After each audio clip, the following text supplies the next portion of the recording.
নমস্কাৰ এনিভৰ 24 চাই থকাৰ বাবে ধন্যবাদ জনাইছো ৰাজ্যত ইটোৰ পাছত হিতুকৈ সন্ধানহীন হোৱাৰ বাতৰি আমি সম্প্ৰচাৰ কৰিছো সেই বিষয়ে আপোনালোকে নিশ্চয় গম পায় এইবাৰ ৰাজ্যত আৰক্ষী এজন জোৱান সন্ধানহীন হৈ পৰিছে 3 মাহ ধৰি নগাঁৱৰ এজন জোৱান সবিননাথ জোৱানজনৰ নাম আৰু সবিননাথ 3 মাহে সন্ধানহীন হৈ পৰিছে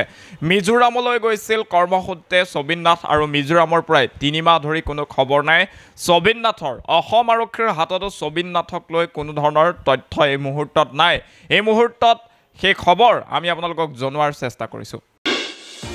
প্ৰায় 3 মাহ ধৰি নিৰুদ্দিষ্ট আৰক্ষীৰ এজন জোৱান আৰু সন্ধানহীন জোৱানজনৰ নাম সবিননাথ নগাঁওস্থিত নৱম অসম সশস্ত্ৰ আৰক্ষী বাহিনীত কৰ্মৰত আছিল জোৱানজন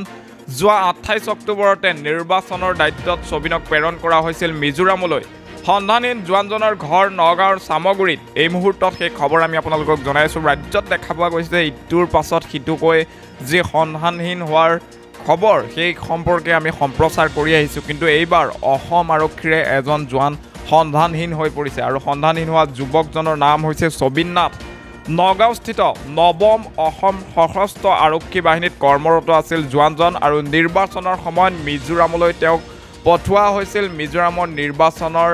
দায়িত্বত আছিল এই জোৱানজন তাৰ পাছতে কিন্তু 3 মাহ ধৰি এই জোৱানজনৰ কোনো খবৰ নাই আৰক্ষীৰ হাততো এই জোৱানজনক লৈ কোনো ধৰণৰ তথ্য নাই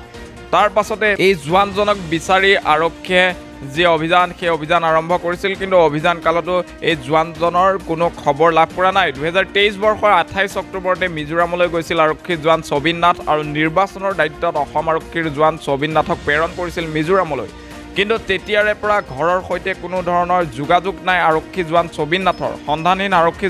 জোৱানজনৰ ঘৰ হৈছে নগাঁৱৰ সামগুৰিত এই মুহূৰ্তত তেওঁৰ ফটো আমি আপোনালোকক দেখুৱাইছো এজন অসম আৰক্ষীৰ এজন জোৱান সবিননাথ আৰু যোৱা 28 অক্টোবৰত 2023 চনৰ তেওঁ মিজোৰামলৈ প্ৰেৰণ কৰা হৈছিল মিজোৰামৰ নিৰ্বাচনৰ সময়ত নিৰ্বাচনৰ দায়িত্বত তেওঁ ন্যস্ত হৈ আছিল তাৰ পৰাই তেওঁ নিৰুদ্দিষ্ট হৈছিল আৰু 3 মাহে ঘৰৰ সৈতে পৰিয়ালৰ সৈতে তেওঁৰ